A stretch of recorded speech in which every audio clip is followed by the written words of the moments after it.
at 6 in the evening.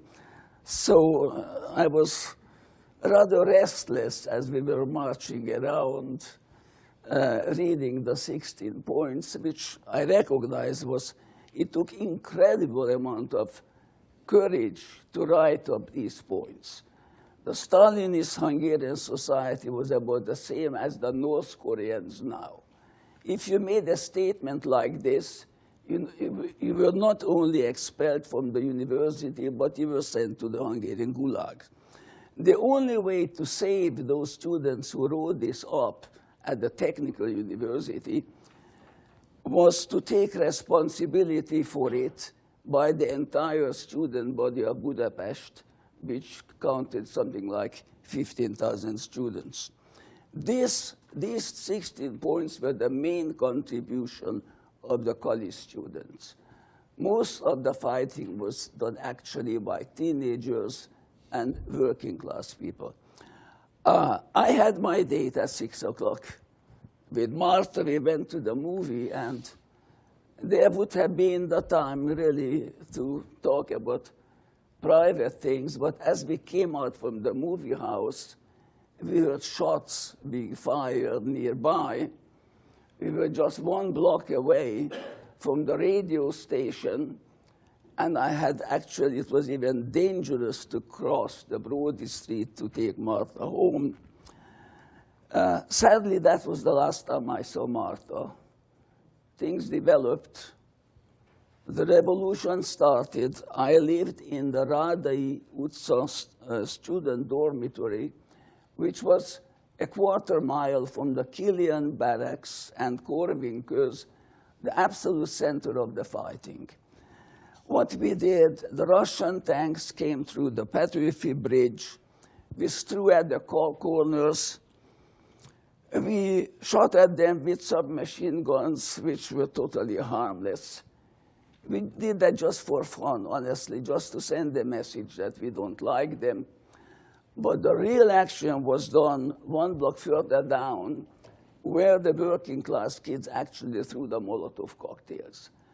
As chemistry students, our contribution was to explain those kids what to do to avoid burning their hands. Making and throwing Molotov cocktails is not a simple thing. You spill the gasoline, you burn your hands. I did not throw the Molotov cocktail, but I was once with a guy who did in the room, and I can tell you that those were very nervous moments when the tanks come and the big cannon fires. I decided that for my longevity and the future as a chemist is better if I don't do that kind of activity. But the uprising was absolutely infectious. In spite of my intentions not to do it, once I had to join a troop where we successfully fired on a troop carrier which had rubber tires. So we managed to shoot out the rubber tires. The troop carrier veered off, ran into the building right in front of the girls' dormitory. Now, I had access to the girls' dormitory, but there were several of my colleagues there for the protection of the girls. And the freedom fighters sent me up to the top floor, where from the 4-story window, I had a great view of the Russian soldiers lying in the troop carrier, and my mission was to kill them. Well, when I looked at those poor guys there, I simply did not have in me to kill them. And that was basically my end as the freedom fighter, and let the people do whatever they did.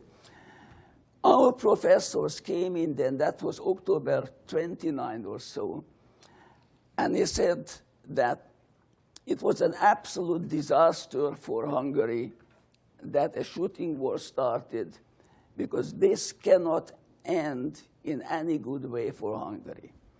There is no way that the Russians would simply move out and not take terrible revenge. And the man was absolutely right.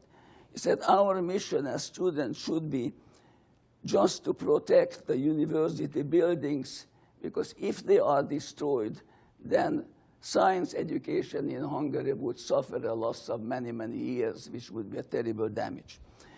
So incidentally, one of the reasons I had to move to the girls' dormitory, because a Russian tank fired a direct shell into the men's dormitory. The stairway was totally destroyed, so that was not habitable anymore. In order to show some degree of courage, my chemistry colleagues, we were active in collecting the wounded and the dead from the streets, which was, again, not a simple task because the Russian tanks were there and they were shooting. So we had lab coats. The girls put on a big red cross with lipstick, and that's the way we went out and brought in some of the bodies, some of them injured, some of them were dead. We made ourselves useful by going to the villages to bring in food. There was an acute shortage of food in Budapest during those 10 days at least. There were several hundred students, and the freedom fighters came in, and we basically fed them. So that was another useful activity. On November 20th, I was arrested by the ABO when I returned to the boys' dormitory. And my task was, they told me that with two friends of mine, we should check out all the rooms and collect if there were any weapons left. And so we did that. We found no weapons. And then the ABO officer said, OK, now we are going to check the rooms. And if we find the weapons, then you will be probably executed. When I heard that, I knew that I cannot trust these guys. Fortunately, in the basement, I knew that there was a door to the next building that was used by the Jews in 1944 to escape. So I escaped to the other building. I went to the girls' dormitory. The next morning at 6:30, the ABO came to the next dormitory, the girls' dormitory. I managed to come down from the second-story window on the rain pipe and was running towards the west. Great. The story is a long story. However, I happen to have a little book here in which I describe life in Hungary before and during the revolution, those who are interested. Thank you. It's a perfect segue into, now twice now we've heard ABOS, secret police. Can you share with us a little bit about what the climate, what everyday life was like between the end of the Second World War up to the uprising in '56 in the world of the ABOS? What was everyday life like in Hungary with that element in the air? Who'd like to start? Very briefly, that period was characterized by what you would call a bell shock. In Hungarian, csengőfrász. We lived in fear of the doorbell ringing in the middle of the night and being dragged away. That was a daily existence. It was like daily terror. Daily terror. The bell shock. I'm at Tued, and when somebody ring a bell or knocking on the door, inside the whole family was shaking. And when the man opened a door and see a skeleton with a sickle, oh, it's you, thank God. Not the ABO. And by the way, informers were everywhere. Everywhere. Even one of the highest aristocrats was, Esterházy, was organized to be an informer. My good friend, fellow altar boy, turned to be an informer, informed about the class. My brother became a convinced communist. We could not even speak at home. So we lived in an incredible, you cannot imagine the kind of conditions we had then. But the worst thing was the communists were even worse than the Nazis, because the Nazis did not really expect you to jump up and be very happy about them. For the communists, you had to pretend, you had to feign great enthusiasm for their cause, otherwise you were in trouble. So this was such an affront to the human dignity that it was impossible really for anyone with normal pride to live in that society. Sue, you were quite a bit younger during that Yes. time, but do you have any perspective or story that you remember that impacted you Well, our escape did. with respect to the Avosh? With respect to the Avosh is what I heard my parents always talking about, that they were the secret police. If the sky was blue, you had to say it was purple, and you had to make sure that everyone else heard it. You had to live a lie every day, no matter where you worked. You had to follow the party rules. You had to follow the party slogans. You had to be a member of the party in order to get ahead. Otherwise, you were cast under suspicion. And when we're talking about the secret police, that's what happened to my uncle, is that when he went around talking to people that, about, uprising against the communists, is that it was somebody that he knew and he cared about in the community who turned him in. So every day was fearful. It was, my mom said, I said, Mom, do you ever miss, and do you ever want to go back there? She said, we had nothing there, nothing. And it's, they love being Hungarian. It's just that the political situation infused into every part of your life. Academics, you had to get communist stamps, you had to wear the red scarves, you had to go to meetings, and you had to do the rah-rah thing all the time.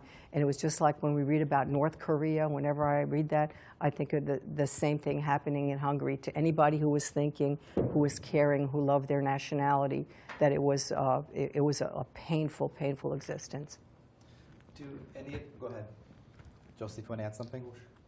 Oh, I have some memory before the revolution, US, that when we have a national communist holidays, we have to, workers, I work for the steel company, and we get together in Circle Place and march all over the main street and sing communist Slogans. songs.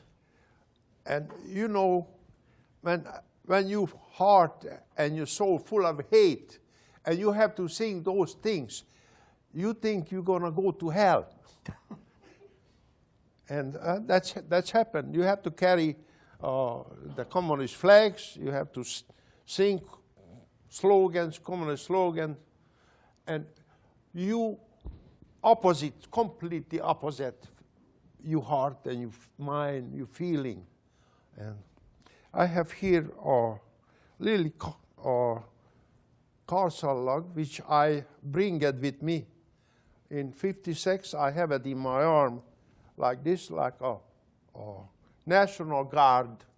I was belong to the National Guard before the revolution started, and we're supposed to protect the innocent people and the big shots. There was a system to you have to give your life for them. There was the Communist Party chief, just like God, in the whole city or the whole town. Everybody was scared of him, and you sure not to say anything against the communists, because they're gonna pick you up and take you to jail and beat you up. The police first, they just a warning, they just beat you up. Then second, they keep you for a couple of months, every day. One day food, next day is nothing. And if you don't shut up, you don't shut your mouth, you still bitching about it, then you pick you up, take you to court, 10 years jail. And they take you to the coal mine, the bauxite mine, and on the ground. One of my friend who doesn't left, who was wife was pregnant, he got 10 years. When I visit my folks the first time, 1966, I was here already 10 years. I was a citizen of US. And he come see me in my sister house in Oost. And he come in, and I hug him, greet him, and he was so beat up. He was completely vegetable. I told him, Jussi, why don't you come with? He said, my wife, you know. So that's one of the sad story about it, you know, because if I don't leave, I'll be dead long time, you know. Joseph, want to add?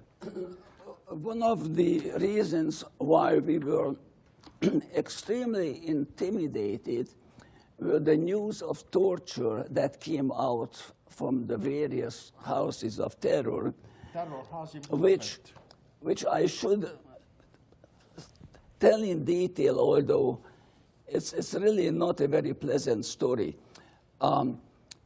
Even leading members of the Communist Party were tortured. One of the ministers, his body was rubbed, naked body, with mercury.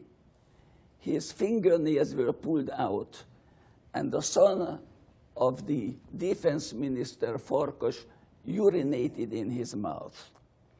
This is a well-proven story. Another story, which I don't know whether it was really true or was just spread for intimidation, that according to this story, some of the victims, they stuck a glass catheter into their penis and hammered it to shards. That caused inflammation, incredible pains, and eventual removal of the penis. Some people said during that time that this was true. I don't know whether it was true or not. But when I escaped from the AWO and crossed the bridge, and the outfit came and looked at me, I thought I'd rather jump into the cold river and die than to be captured by the AWO and tortured that way. So that kind of intimidation actually worked. Compare that with the discussion of torture nowadays of waterboarding. Waterboarding is nothing in comparison with the methods of the AWO in Hungary. In general, do you feel that there was a naivety? Naivety is the wrong word, but was there a feeling that you're invincible? So you mentioned, I think one of you mentioned that it was a lot of kids, teenagers fighting.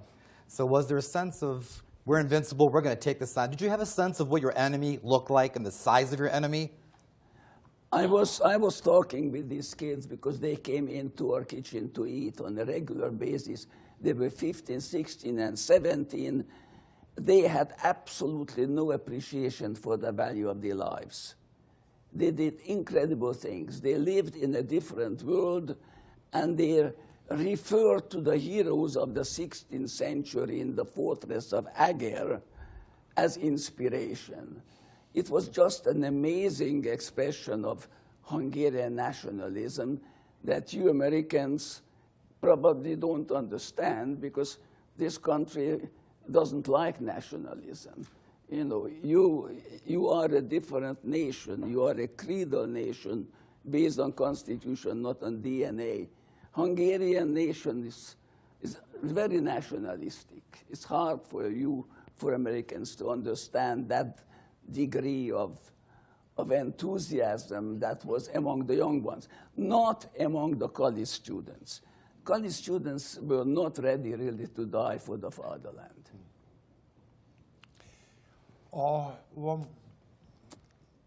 things I would like to mention.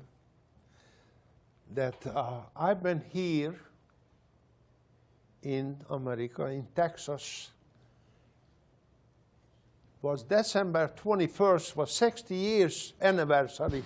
I'm here in this country.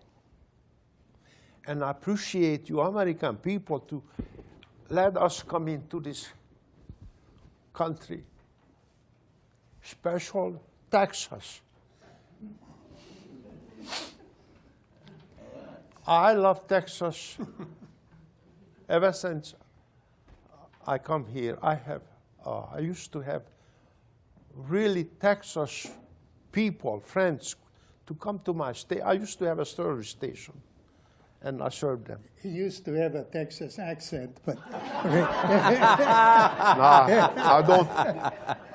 It's funny you mentioned. I was in Budapest in a Western store. Only can you buy things with $1. So I look at the crystals and I talking to myself, and there was a lady next to me. She here. She said, "Sir, you from Texas?" I swear to God, baby. And I said, "Yes." So, you know, I have an accent. I have an American or Hungarian accent. But I have also a Texas accent. I'd like to ask each one of you to comment on looking back.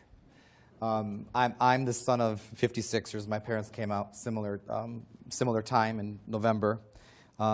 They were very happy they came out. My dad had to come out. He was also jailed for being in the military and trying to escape while he was in the military.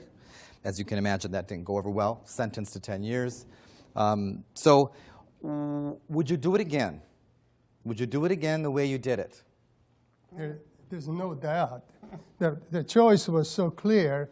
On one hand, the Soviet system with tanks, and on the other side is what we perceived as freedom, which is for which people died just weeks earlier.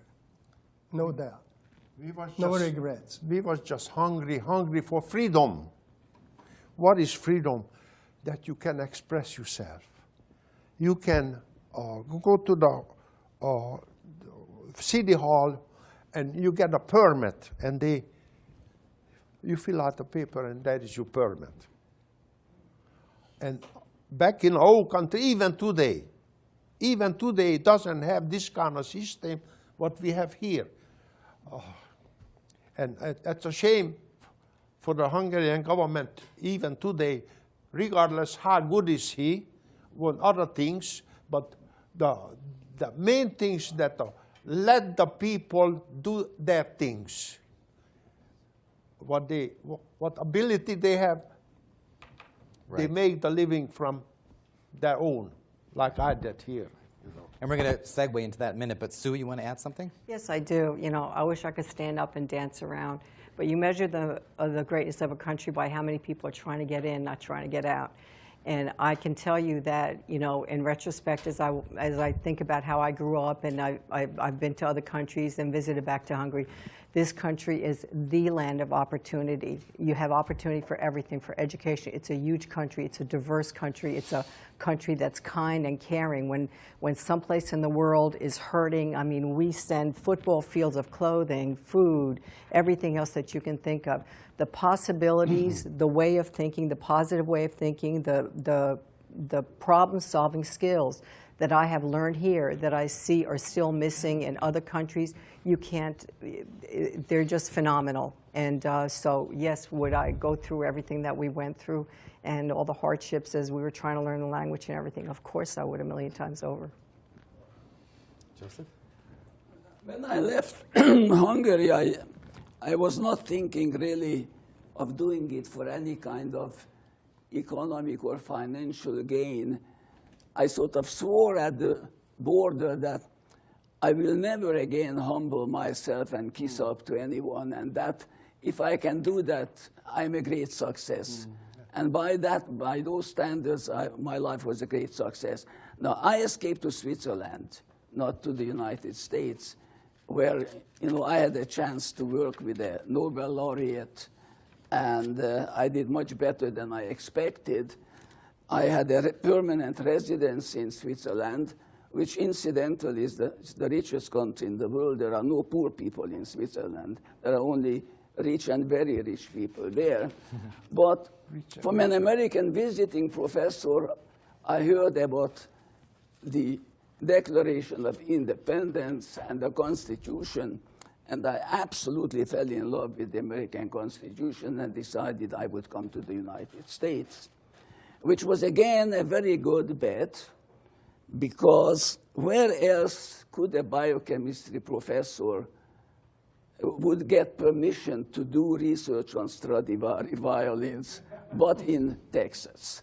I mean, that was, impossible anywhere else in the world. I had this idea that my mission would be to find out about Stradivari violins.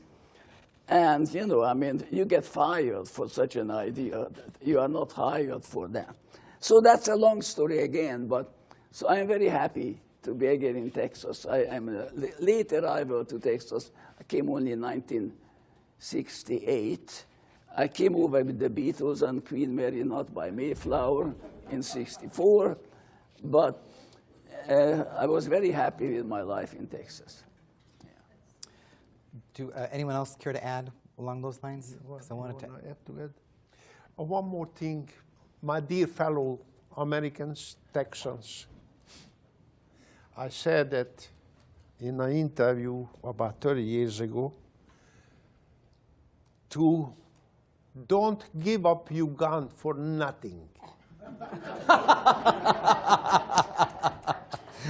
Protect yourself. Only freedom that you have is protected because you have weapons, and you can use it if they attack, threat attack you. Right or wrong? Did you want to add something? It's a must. No, not about that, no. Want to add something else? Thank you. Not really, unless you had another question. Thank you, my fellow Texans. I wanted to ask, so what if you had to pinpoint how this impacted your life? It's an honor to be able to speak with the four of you. There's a lot of brain power here with these four people. We've got doctors, we've got MBAs. So how has the events of '56, your background in Hungary, impacted your wonderful careers, your successful careers, and is there anything that you attribute that to with respect to what you learned, what you experienced firsthand in Hungary in '56? Anybody? Well, I think it's really important to remember, because when I talk about, like I'm not a hero, when I talk about how like we came out, I see it through the eyes of a child.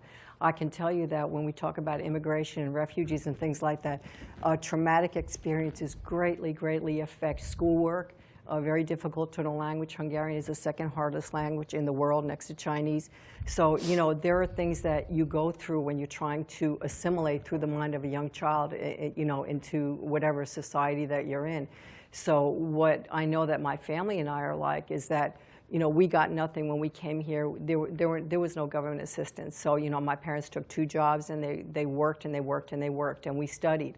And we never felt entitled. Whatever we got, we always worked for. If we didn't have a lot, well, that's just the way that it went.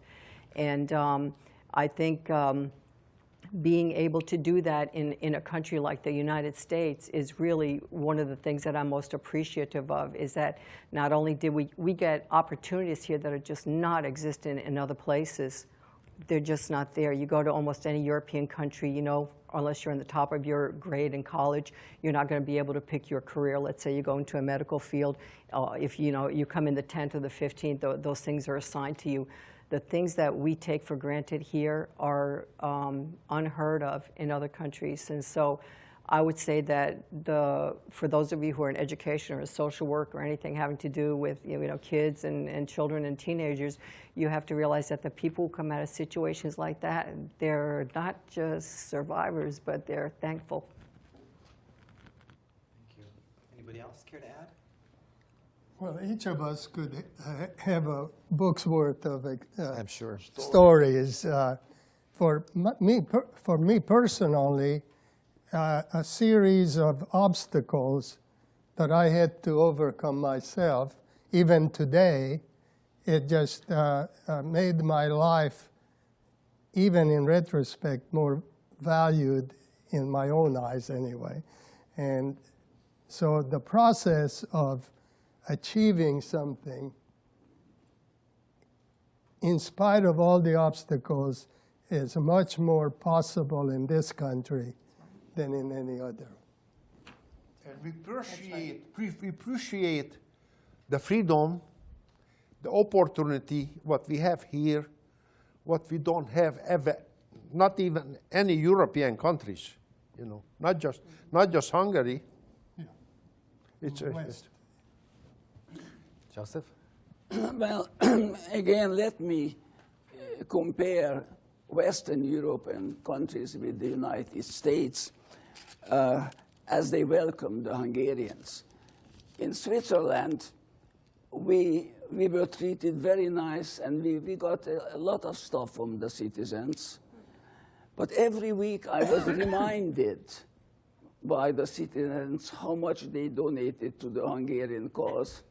And every week I had to thank them for all their generosity, and that would have gone on for a lifetime. They constantly reminded the Hungarians that they were treated with extreme generosity. In the United States, no Hungarian ever heard that. No American citizen went to a Hungarian to say, well, you should thank me because I donated to your cause 50 or 60 years ago. The Americans are simply much more generous people than, much kinder than most of those stiff Europeans, honestly. Let's put it another way. The American people are more generous than their government.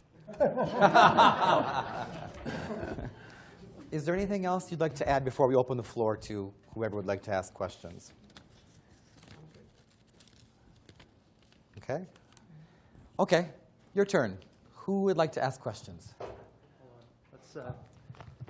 Oh, we need a microphone.